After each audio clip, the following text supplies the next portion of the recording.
Okay, welcome back everybody to not a Thursday, but a Sunday because we have unfinished business here with these skeletons. So before we get started here, make sure everything is as it should be, looks good.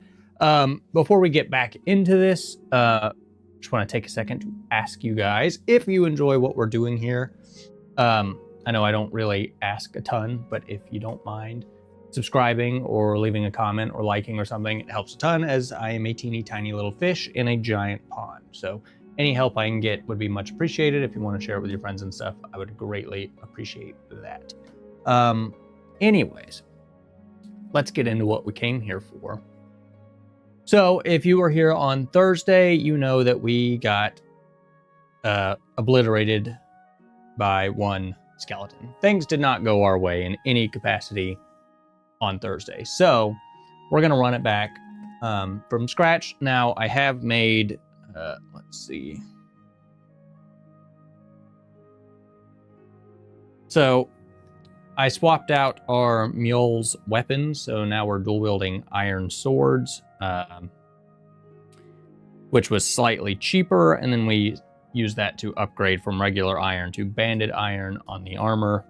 Also, something else that I was doing incorrectly is that this is a easy spell to cast. So I'm used to the modifiers being negatives, like this is the difficulty, but this is a green -2, which this is where Call to Arms rules gets a little confusing.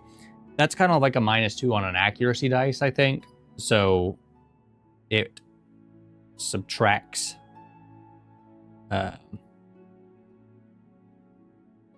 well, no, that doesn't really make sense either.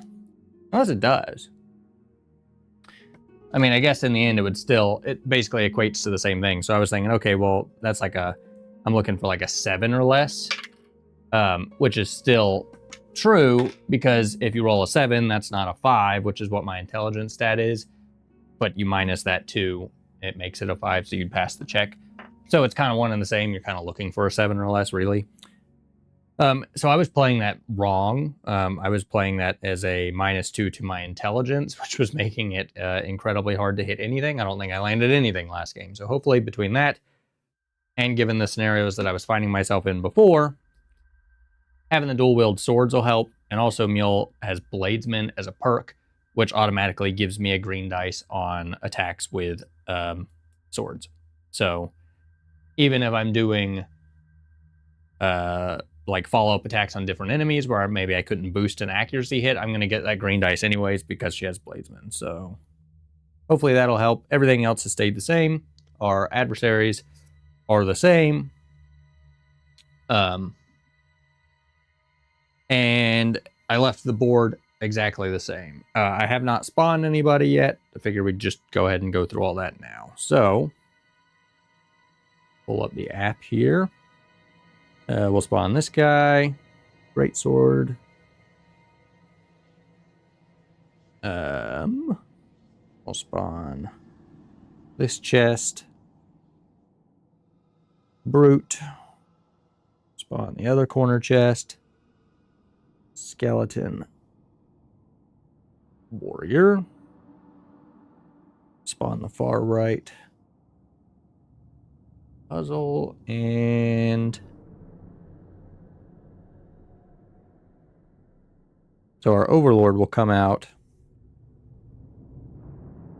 Drag our Warrior on the front puzzle. So I think the other guy was starting down here.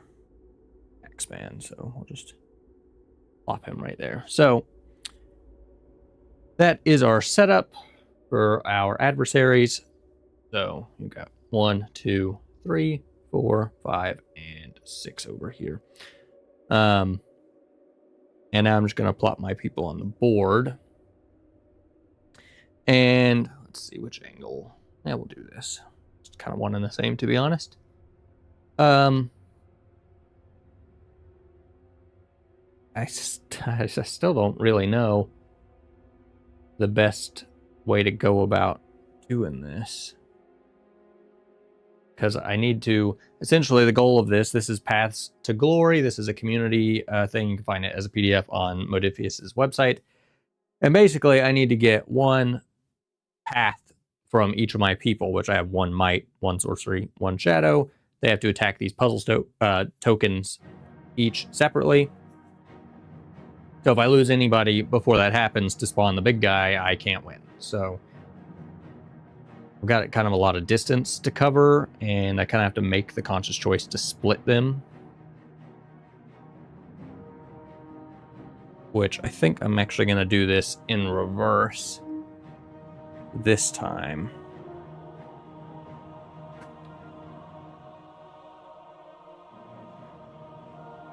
Just because I need probably my melee guy on this hulking brute.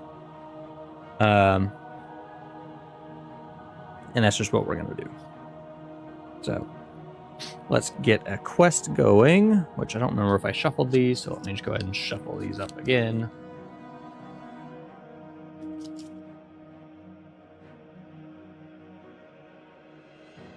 Augur of the Obscure quest item. Special quest for the Augur Obscure. 2 victory points begin the next game in the campaign with the Augur of the Obscure. I'm not going to run that because I'm not doing a campaign.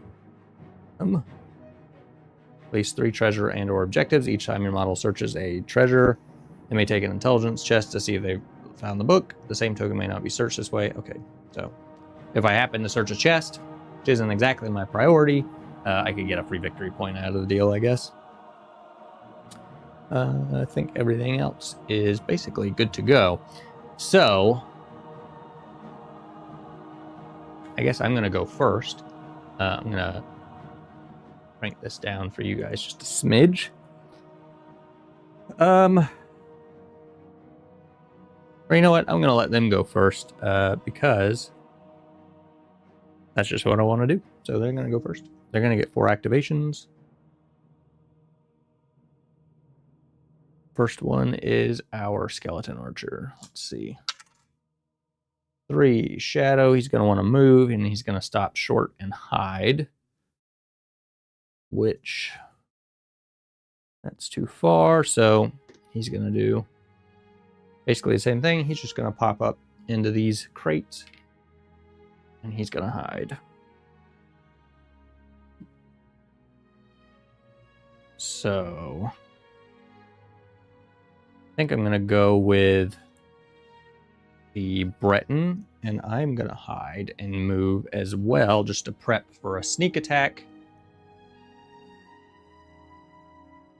And we're just going to move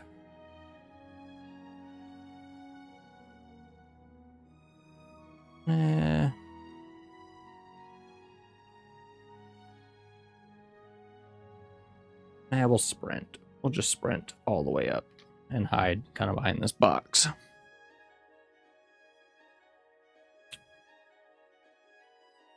There's also an 8-round limit to this, so we got to kind of get the ball rolling quick. Oh, that was the wrong button. Hulking Draugr, so it's this fellow here. Oblivion. So he's just going to want to move basically toward attacking something. So 4. He's kind of somewhere around there. He can't block or anything because he doesn't have that ability. So that's just his activation.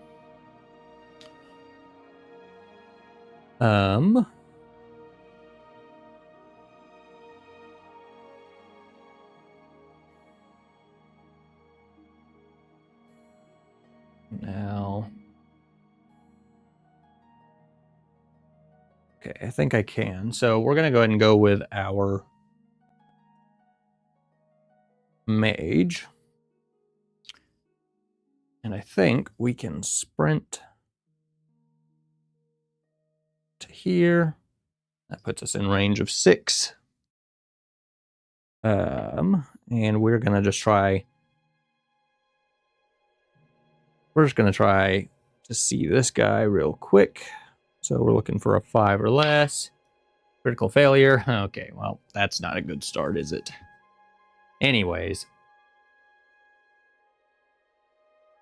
So I guess I'm not going to do anything else. Because I can't see him to attack him. And there has to be no enemies within 6 to hide. Granted, he's hidden. You know what? We're out here. We're doing things. These guys are both going to hide because they're both rather squishy. So, that's where we're at. Skeleton Warrior, which is this guy here in the corner. He is also going to move. So,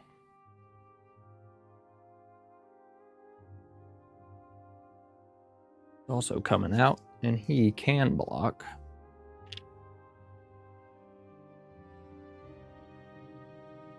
So the only guy that I have left is Mule.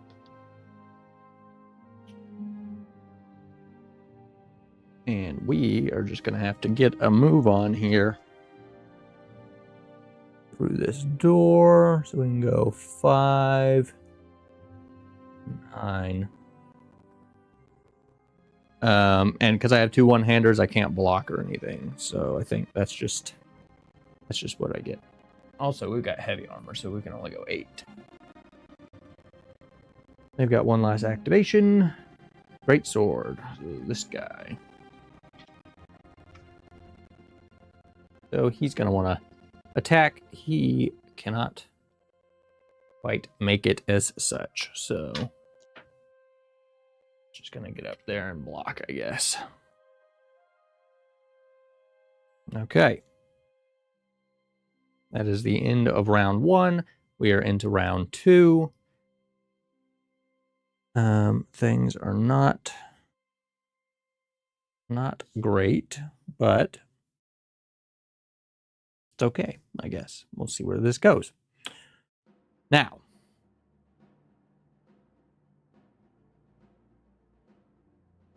we need an event card, which again, I don't remember if I shuffled these, so let me shuffle these again from the other day.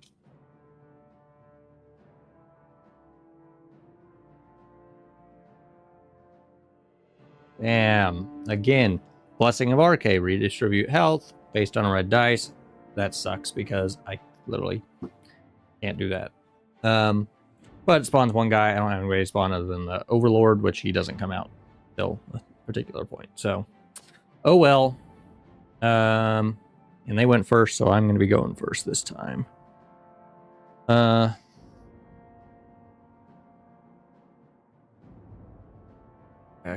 Kind of.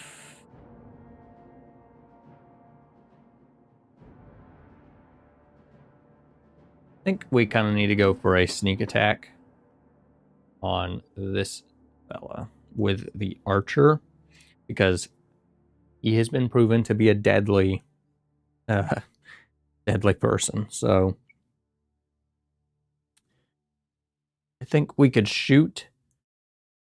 We could check to see if we stay hidden. And then if we fail that, I guess we could just use our second action to hide if we kill him. Yeah, let's see.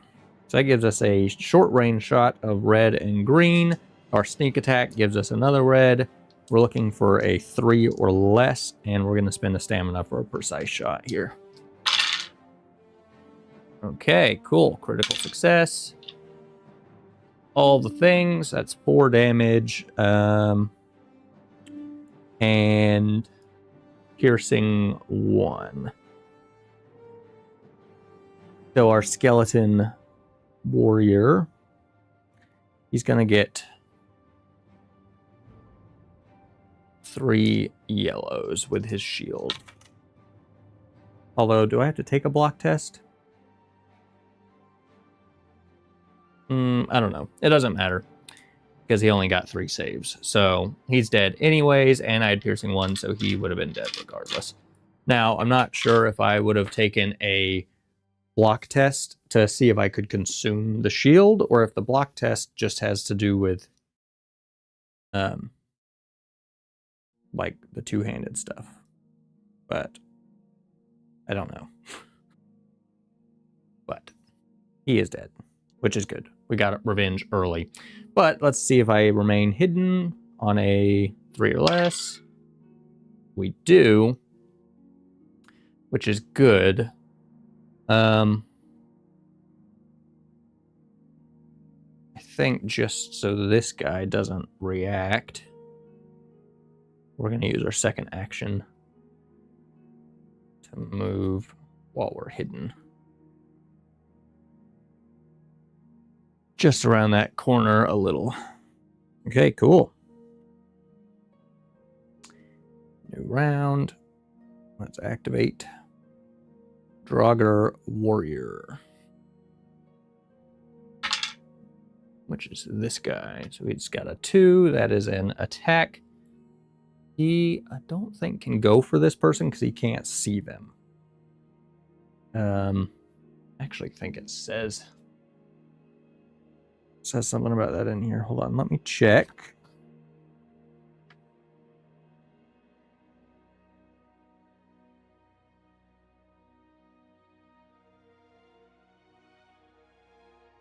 Adversaries attempt to detect hidden models exactly like others. However, when searching for a target to attack, an adversary will attempt to detect a hidden model in line of sight in the target priority list. If the detection attempt fails, it will instead target the next model in priority rolling to detect again if it is hidden, and so on. So he's going to try to see this person. Draugr Warrior.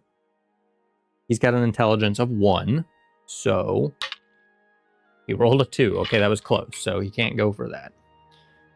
So he is going to, I guess he could make it actually. So he's going to just sprint and attack over here. So he's got a green double yellow on a 3 or less. Oh no. Helmet is piercing 1. So that's not great. And that is on Mule. So Mule gets, well, she has a pierce threshold of 1, so we should be okay. We got 3 damage on our 4 health, and we got a red dice for defense. So let's see. Oh, that's not good at all. So we save 1. I think we take 2.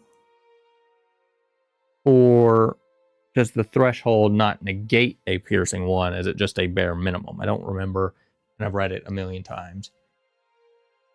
I think for the sake of this not ending incredibly fast, we're just going to say it negates it. So we're going to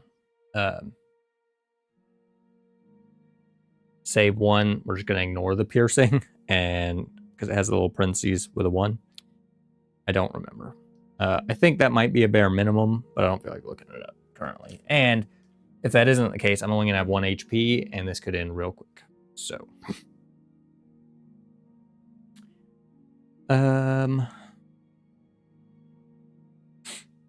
okay, well, that's not great. And if I go with Mule now to try to use the health potion, it's going to cause that greatsword Draugr to react, which might not be great either. Granted, they've only had 1 activation, so what are the odds of that not being the case, I guess?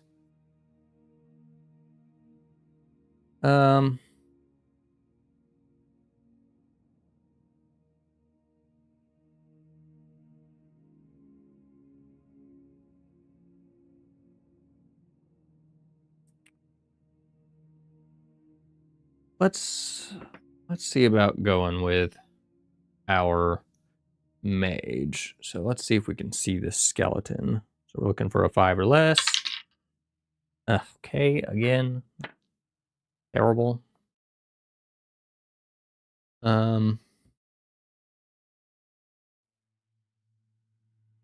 Well, this is okay. So we're just going to move a little. That's going to get rid of the hidden token, though, because he is not shadow. And we're just going to try to go ahead and get rid of this puzzle token then. And to err on the side of caution, we're going to boost this for a total of 3 magic, which is going to put us down to 2. That's going to give us 2 yellows. And we're looking for a 7 or less. Okay, so we should be good there. And we've got a thing, a potion bottle. That's going to give us 1 magic back. It's also a critical success. It doesn't matter because we already landed our damage. So we're good here. We can remove this one from the field. And his job, technically, for this mission is done. That's also going to give us 3 victory points. Oh, we also get 1 for our one of our kills. But that's going to cause this little guy to react. So let's go ahead.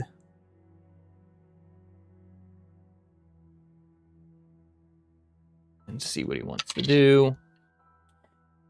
3, he's going to move again. And because I guess he's cautious, we're going to move him. We'll move him. We'll move him back here. And he can just stay hidden. So for specifics, he's right there. You can see him. Okay. So it's their turn. Of course, it's the greatsword guy that we absolutely didn't want to go. Oblivion might. He's going to want to move. But he's aggressive, so he's going to move and melee anyways. So this, scooch him in here. This might not be good. Greatsword, green, black. And we're looking for a 3 or less. And he's aggressive, so he's actually going to boost for a power attack. That is a fail, because that is... I always play with the dots at the bottom. That's a 9. The 9 minus 1 is 8. No dice. Thank God. And it is actually Mule's turn now. And now, because both of them have gone, they're not going to react or anything. And because we're dual wielding, we might be able to get rid of both of them, which would be super good. So we're going to go ahead and consume our health potion here, which is going to give us yellow dice amount of health. Okay, that doesn't make any sense, and I'm not doing that. Restore blank health points. That doesn't make any sense. Why would I even drink a health potion that doesn't restore any? I'm re-rolling it. Okay, I'll take 1. That's fine. Because it doesn't make any damn sense that I would carry a health potion that doesn't do anything. To me, that's either a 1 or a 2, and that's that. Okay. So, our attack is 2 yellows. We're going to get a green for Bladesman, just by default. We're looking for a 5 or less.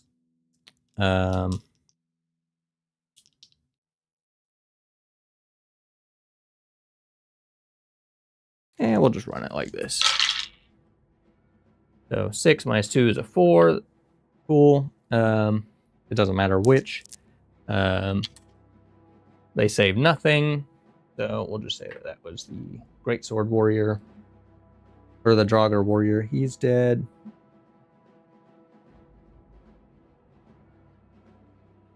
And that is a victory point. And then we get a follow-up attack that couldn't be boosted, but because of Bladesman, it's just part of what I get in my dice pool anyway. So same pool on our Greatsword fella. We're looking for a 5 or less. Again, 2 hits. He saves 1, he's going to take 1. So this guy is also dead, which is almost the exact scenario I ended up in last game, which is part of why I took 2 swords this time. And then we're going to be able to move. So I don't really want to move in range of this Greatsword fella.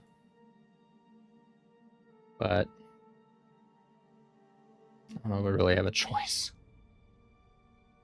Well, has he gone? He is not gone. And considering he's one of like 3 people that can go. And they still have like at least 2 activations, I think. I think it's 2 activations. Let's... I guess depending, I might get in a bad spot. I kind of need somebody else to engage with them first. So I guess I'm just going to spin my other activation to scooch up a little, but I don't want to be close enough to cause reaction there. So not that it matters, because there's a good chance I'm probably going to get targeted by him anyways. So, speak of the devil. He's the next one. Helmet. Objective. Okay, actually, he's just going to scooch back to this objective. So that is good for me. I don't have anybody else to go. They've got, I think, 1 more activation. And it's Axeman down here. Helmet, objective. I mean, he's kind of at the nearest objective, but I guess we'll just play it like he's going toward the closest actual special objective. I don't know. But he does have a 2-hander, so he'll throw up a block. And we also get 1 extra victory point for that other kill. Okay, that is the end of round 2 into round 3. So we are making better progress for sure. We also have 6 victory points, which means we're going to spend 5 of those to level up Mule. So flip that.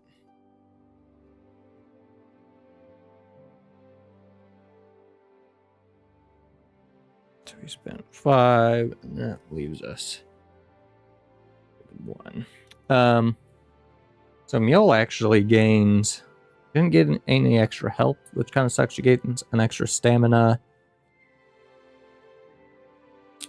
Once per round, when Mule is damaged by a melee attack, as long as she is still standing, she immediately performs a free melee attack against the attacker exactly as if she had spent a ready token. So she gains that. By Ysmir, you'll pay for that. Cool. And then she also gains Sweep. We'll use this handy dandy app and see if it's in here. It is. When attacking with a 2-handed weapon, if the target is removed from play, the model may immediately make an extra attack against with the same weapon against a new enemy it's engaged with. So basically, it's just like dual wielding. But obviously, when dual wielding, you're going to get the ability to attack twice. Always. But 2-handers obviously are going to be significantly more deadly. So good to know. Okay. So they went first last round, so I'm going to be going first this round. And we're going to go with the Breton, I believe. And we're going to try to get some damage on this hulking Draugr because we need to get him out of the way. So we'll keep it here. But we might have to sprint. To this line.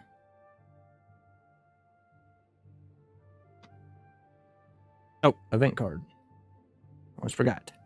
Choose one of your models. The model may reroll any number of dice from its next skill attribute test. I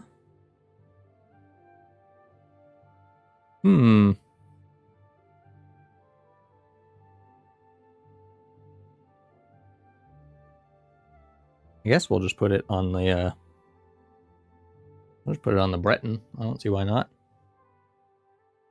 Especially because we're about to make a big attack here. So short range shot, green, red, sneak attack for an extra red. We've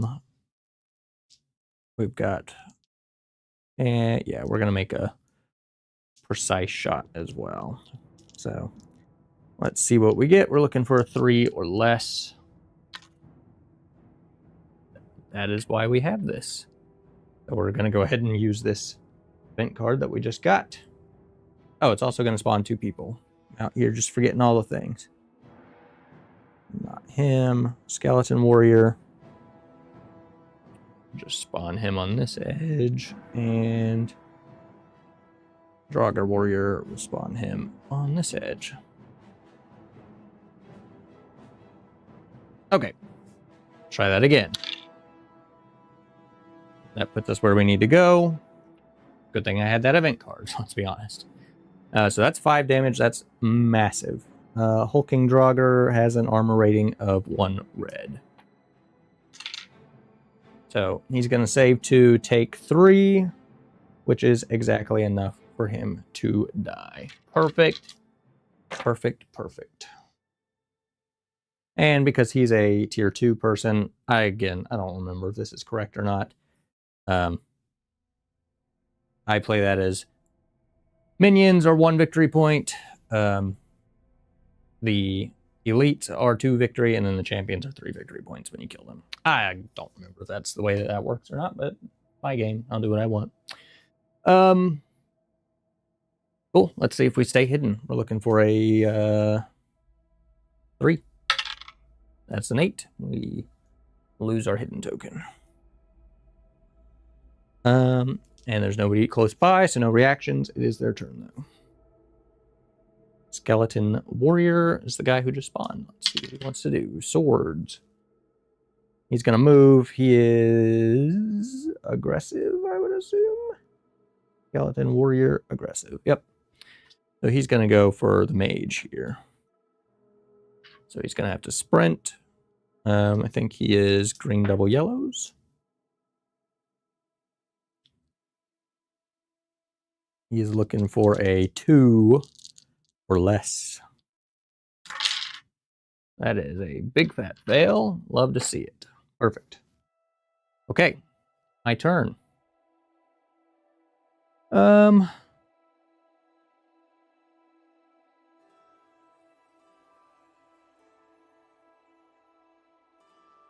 I think our Breton can deal with taking out this puzzle stone because we've kind of cleared up to that line. I guess that means that this is on Mule. If I move up super close, I'm going to get reacted on. I'm going to go ahead and go with Mercurio. Oh, he's going to have 4. And we're just going to try to get rid of our skeleton warrior here.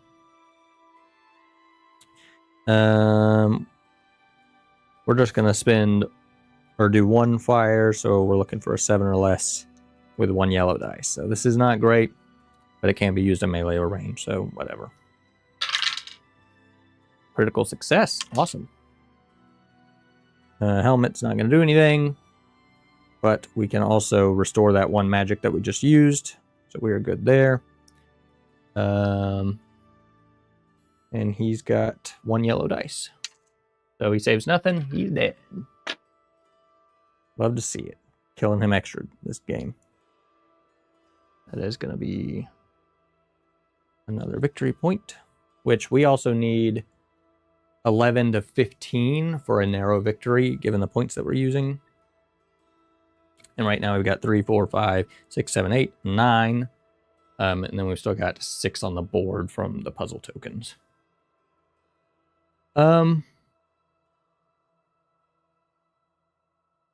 Honestly, now that this is clear, I think he probably just regroups with the rest of the team. So he's just going to sprint on up and rejoin. He has accomplished his task on that side of the board. It's their turn. Draugr Warrior over here on the edge. He's going to want to attack, which he cannot do, so he's just going to sprint on up here and glare at people.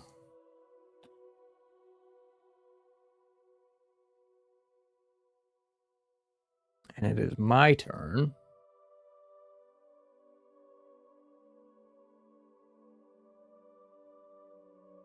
And honestly,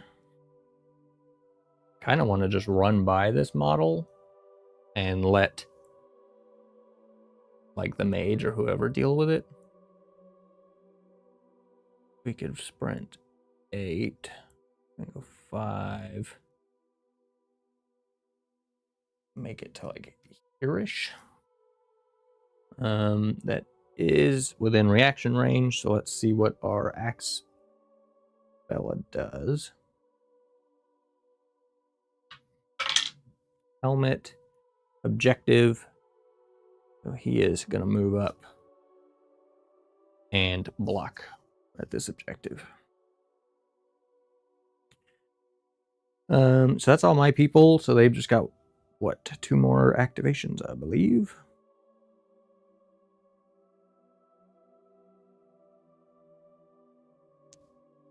Skeleton Archer. He's actually the only guy left that can go, I think. Helmet, Shadow. He's going to want to fall back, so we're just going to run to safety in this room.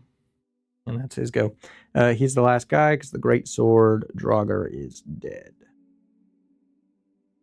So that's going to be the end of round 3. Moving into round 4. Let's go ahead and do an event card. You may choose one of your models, engage with an enemy. If there is no eligible model, draw another card. Okay. Special quest for the Golden Claw. Be in possession of the Golden Claw when the game ends. Okay. Well, I think that is a card.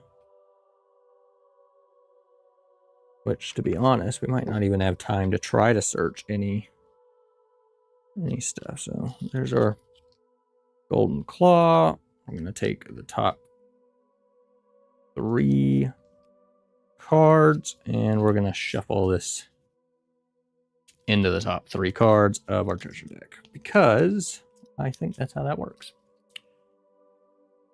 So there we go. It's in there somewhere. Maybe we'll find it. Maybe we will not. New round. That's also going to summon 2 people, which there's only 2 people that it can spawn. So we're just going to put our hulking boy over here and the great sword boy over here. Okay. And they're going to be going first this round. So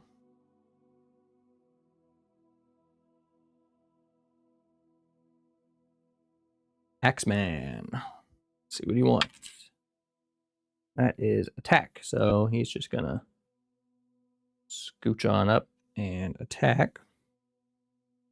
Axeman, he's got a green-red. That's a pretty good attack. He's looking for a 2 or less, though. He is aggressive, so he's going to do a power attack. So this very well could kill me if he lands it, which is unfortunate. 2 or less.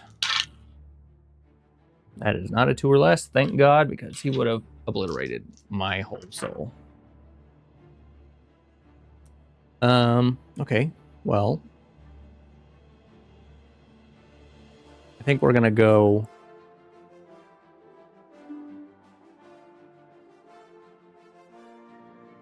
I think we're gonna go with our ranger. I'm gonna get out of reaction range, and I'm gonna go for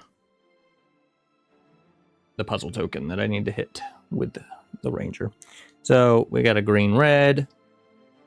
We might as well make a precise shot here just in case.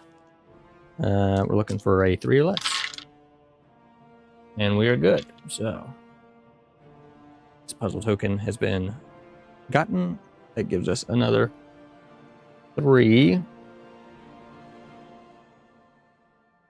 We got 4, so that'll give us, what, 8? No, that's not right. I'll give us 7. replace this and this. There we go. Which we also didn't have enough victory points to level up. So maybe we could have leveled up Mercurio, but not today. So we just moved in shot. We're not in reaction range, which is what we wanted, but now we've cleared another one of our tokens. So we are moving right along here. Skeleton Archer's gonna go. He wants to attack. Now, I don't think there's actually anything that he's gonna be in range to attack. But let's see, 4, 5. If he sprints out here, he can just barely see to that ranger. And his range, what's his range? 16 inches. Yep. So he's going to make a long range shot. So he's just got 2 yellows. And he's looking for a 3 or less. That's not good. So he's got 3 damage and piercing 1. The Breton Ranger has a pierce threshold of 1, but it's only got an armor of 1. Saves nothing. That's 3. Breton goes down. I think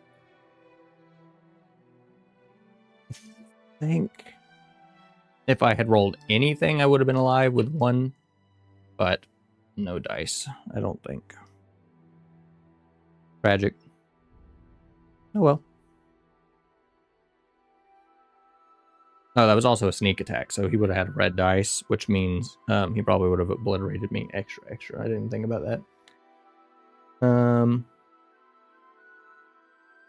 And he does lose this. Well, he can keep it. Why not? I don't care that much.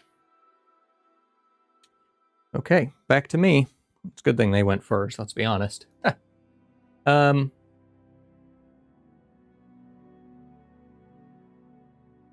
Kind of want to wait for stuff to go around Mule before I go, to be honest. So let's go with the mage.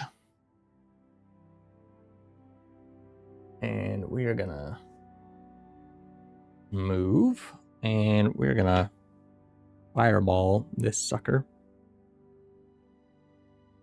So again, we're looking for 7 or less. We might as well spend 3 magic. So we've got 2 yellows. We're looking for a 7. We are good. He should be dead. Yeah, he's dead.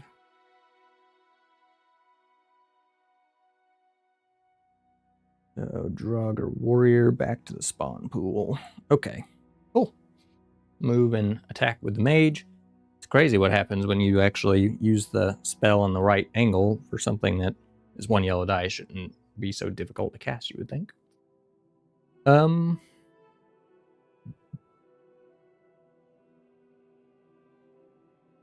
Okay.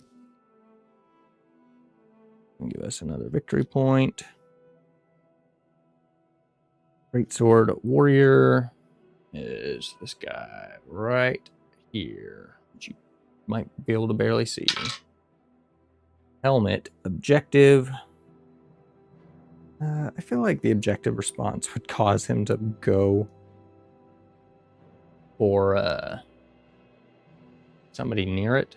Yeah, enemy within 3 inches. So, just kidding. He's just going to go in and attack. Greatsword, Draugr, green-black. Looking for a 3. And he's aggressive, so he's going to boost. Again, this could kill me if he lands it. So he's looking for a 3. Oh. Okay, good. He rolled a little amount. So he does have piercing 1. I've still got my red. So save 2. I have the pierce threshold, so we're all good there, I think. That's how that works. Okay, perfect. So now both the people that could react to me have gone. I have lived. This is good. Now, the only person I have left to go with is Mule. So we're going to go. And we're going to do the exact same thing again. So we've got 2 yellows and a green. We're looking for a 5 or less. That is a critical failure, which is unfortunate.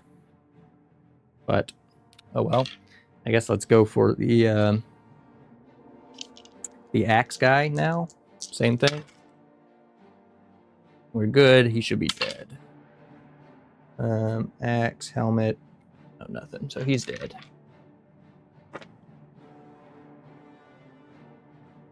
Which now sucks because I'm locked up for the next round and I can't get to that objective without killing, and which means it's going to be another 2 rounds before I could probably do that. Or I try to withdraw and risk him murdering me, which would be the first time, let's be honest.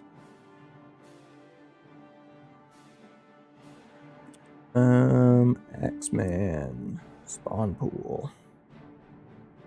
So I think they've only got one more activation, and it's going to be the Overlord. He's going to want to attack, which he can't do, so he's just going to start marching across the table. So, yikes. Okay. That is it for my people. We can indeed level up Mercurio, which does give him 1 extra health. That's good. Impulse. He's got a new keyword. Let's see.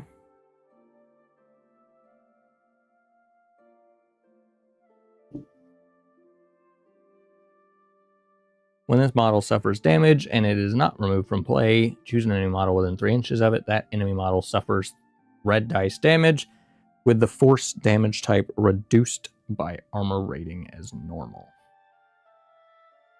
If an attack of the force type causes any damage but does not cause the target to be removed from play, the target is moved in a straight line away. Reduced by armor rating. Okay, so I guess I'd still just roll like an attack against them in that way. Okay, well. Everything else looks like it stayed the same. He's got an extra health point and an extra keyword. Cool. I think they go first. So that is round 4 into round 5. We've only got 3 rounds left. Event card. Secret passage. Place a secret passage token within 3 inches of the target model. Then place another within 8. Neither token may be placed in contact with a model or a token. For the rest of the game, model moving in contact with one of the tokens may immediately be placed. Okay, well, kind of cool. He's going to spawn 2 people. And I think for the sake of not bogging down this, they're gonna come into play over here because they're still probably going to march straight through this room and it's going to become a shit show by the end of it. So we're going to give ourselves the benefit of the doubt and spawn them on the far edge for the spawn points.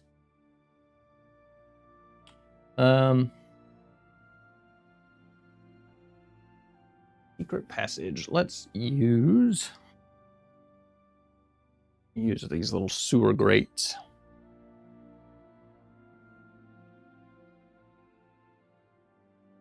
So we got a place within 3 inches and then 8 inches. So, I mean, place it like, we'll just place it like that. I don't know if that's really relevant or not, but there we go. We can sneak into that room or something. Oh, our skeleton warrior is dead. Get him out of the way. Okay. Event. Secret passage. Spawns. Victory points have been spent. Replace all these 1s with a 3. So we just have to get this killed with Mule, and then the guy will spawn. Adversary with the highest gold count. When the 3rd sentinel is removed, place the Ghost of Guardian play on the X, which is like dead center of this room. In addition, Gains ethereal and enchanted. Okay. Let's see. And I think I don't remember who went first last round.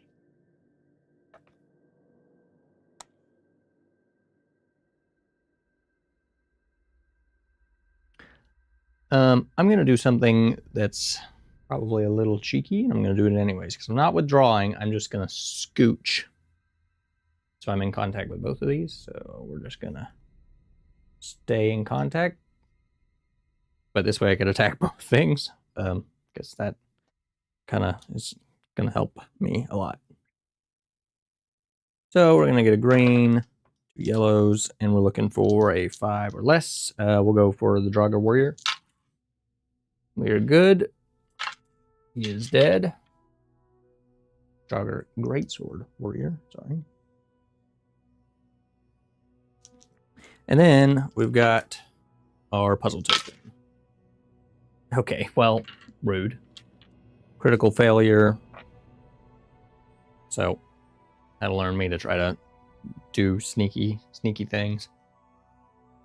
So I have to try to attack that next round, which is not leaving us a whole lot of wiggle room, but whatever. Activate. Axeman. Helmet. Objective. Well, closest objective for him. We'll just sprint him. Oh, actually. Yeah, we'll just sprint him toward this chest because it's kind of the closest thing he can get in touch with, to be honest. So mage.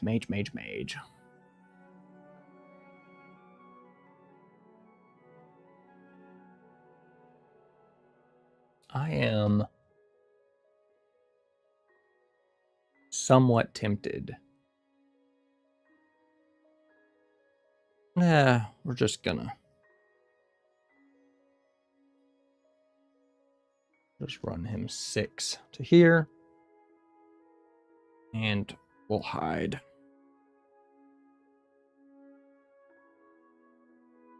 Skeleton archer.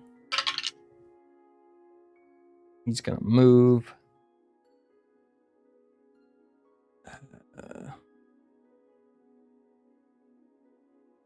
I'll just stay hidden up here, I guess. That's all my people, by the way, so we're just gonna run through there for activations. Draugr Warrior, this guy here. Another 3. He's gonna want to attack, but he cannot, so he's just gonna sprint into this room toward these guys.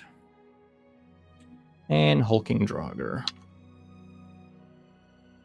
He's gonna move, but he is aggressive, so he's just gonna sprint. Okay, that's good. So that is the end of round 5. Into round 6.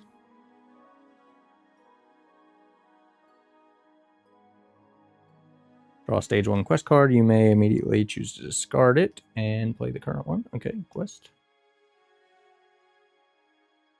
Place 4 spare tokens on the board no closer than 12 inches to the player model or 8 inches to each other. These are dead explorers. Perform a search action. To remove explorer token, remove at least 3 to complete the quest. Okay, well, I don't have time to do that. But sure.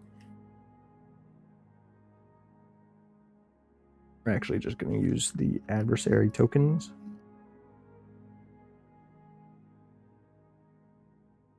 Inches to the player model. That's kind of hard to do on such a tiny little board, I'm not gonna lie. So 1, 2, 3, 4.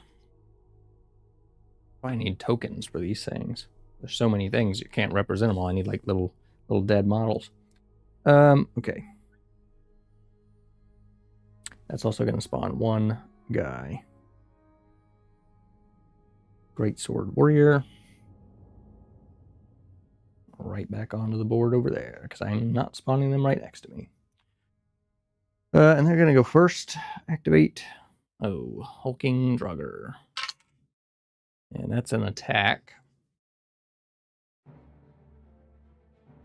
So he can sprint, but he can't actually see, which means I mean, I don't know how this would work actually. Nearest engaged wounded. I mean, his nearest enemy is this guy, so I guess he's gonna. We'll just go ahead and roll to see if he could see it. He's looking for a 2 or less. We can't see it, so he's gonna go for Mercurio. He's got a green-red. Looking for a 5 or less. And he did have to sprint to get here. Oh, shit. Oh, shit. That's probably me dead, actually. I don't think there's anything I can do about that. And I've got red.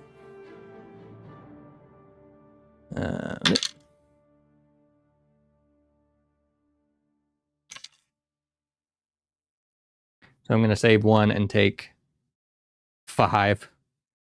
So I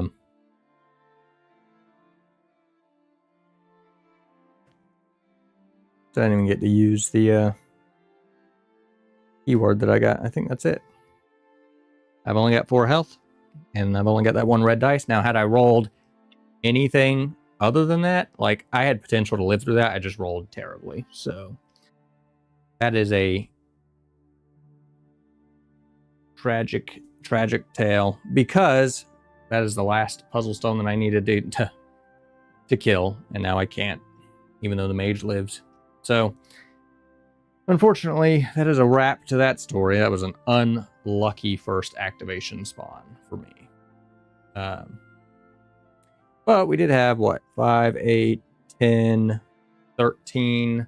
So we were in the victory realm. Once we killed that, we would have had 16, which would have put us in a solid victory. We would have spawned the last guy and tried to fight him. But that hulking Draugr, which wasn't meant to be, unfortunately. So that's the remnants of our field. They were being closed in on anyways. So it probably would have been a pretty terrible fight in that room, to be honest. But maybe we could have got 1 big attack off and killed him, because he only had 4 health.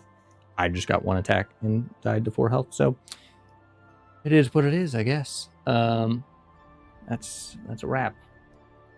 Okay, so we gave it a better run this time, but this dude rolling a critical success on here and then rolling so his attack was just green-red, but he rolled a critical success, which added a black dice, and those swords on his attack adds a yellow dice. So it just snowballed. He just rolled as almost as well as he could have. The only difference for this scenario probably would have been if he had rolled 3 on the red. But all things considered, I mean, he just obliterated my soul. Now, I could have rolled 3 and been alive, but just didn't work out that way, sadly. So that is a wrap. We definitely gave it a better run, and I'm okay with that. So we can let this mission rest now, because that sucks. It just, honestly, it's a pain in the ass to play on a 2-foot board, because you end up in reactionary response distance so much easier. And you don't have as much room to kind of maneuver and try to, like, avoid stuff like that. But I think that's kind of the point of these. Because if the other one I'd played on a small enough board, it also would have sucked. So maybe these community made scenarios are just really difficult. I don't know. But I'm glad that you can lose these. But I will say it doesn't feel great, because it doesn't really feel like you lost through anything of, like, your own doing. You just, like, had the wrong activation at the wrong time, which I guess is fair. So whatever. That is going to wrap this up. I appreciate you guys joining me to run this back. We will be back per usual on Thursday. I think we might try to do Halo Flashpoint on Thursday, because I know there's some people that want to see it. As much as I'm enjoying doing the Call to Arms stuff, we might take a break, and we'll we'll get back to some Elder Scrolls in the following week. But yeah, we'll see. I'll have to see how I feel about that come Wednesday when it's time to set stuff up. So that is it. Like I said at the beginning, if you guys don't mind, if you aren't already, subscribing to the channel, liking the videos, checking the stuff out, sharing it with your friends, I'd greatly appreciate it because I'm a tiny fish. So that's it. Thanks you guys for joining. I'll see y'all Wednesday for my members and Thursday for the rest of you. All right, bye guys. The power of the dark side.